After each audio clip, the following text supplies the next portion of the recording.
Hello guys, in this video I want to show you how to free up storage on Android phone in 2026.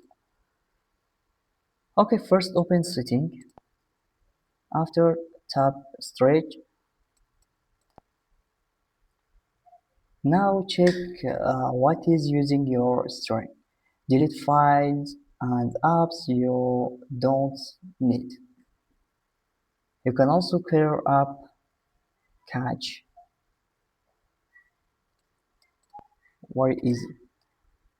For example, TikTok Lite and clear cache, very easy.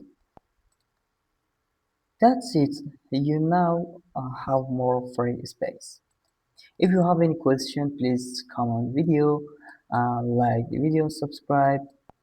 Nice Tech channel for other tutorials video. Good luck.